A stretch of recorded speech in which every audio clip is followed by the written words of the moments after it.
ஓம் நம சிவாயம். சிவ பக்தர்களுக்கு வணக்கம். அப்பர் திருநாவுக்கரசு நாயனார் 7ஆம் நூற்றாண்டு தொடக்கத்தில் தமிழ்நாட்டில் பக்தி இயக்கத்தை வளர்த்த சிவனடியார்களுள் ஒருவரும் ஆவார். இவர் தமிழகத்தில் முதலாக சிவன் கோயில்களில் உழவார பணியை அறிமுகப்படுத்தியவர் ஆவார்.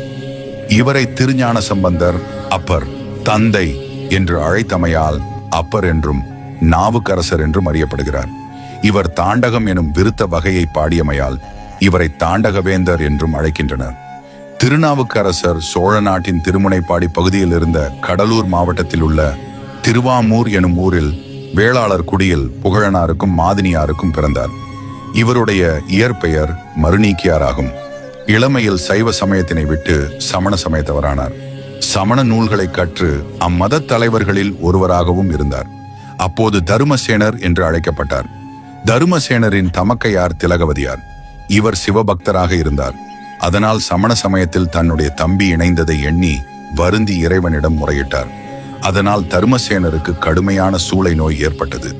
சமண மடத்தில் செய்யப்பட்ட சிகிச்சைகள் பலனளிக்காமல் போகவும் திலகவதியாரின் ஆலோசனைப்படி தருமசேனர் கூற்றாயினவாறு விளக்குகளீர் என தொடங்கும் பாடலை பாடினார்.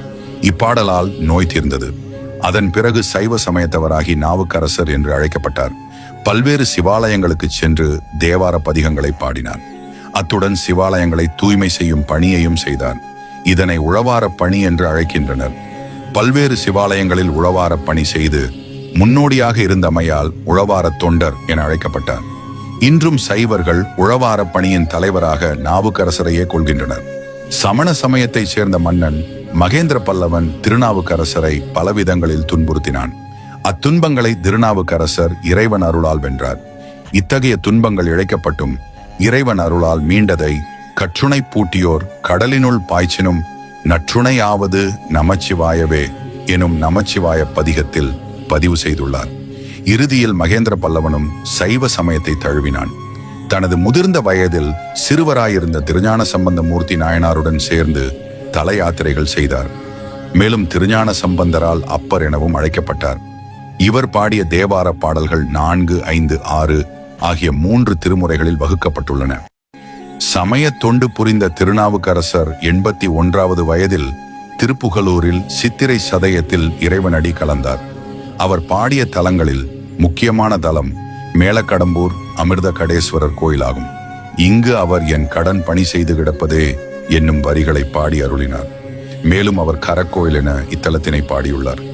9 வகை கோயில்களில் கரக்கோயில் என போற்றப்படும் ஒரே தலம் மேலக்கடம்பூர் ஆகும்.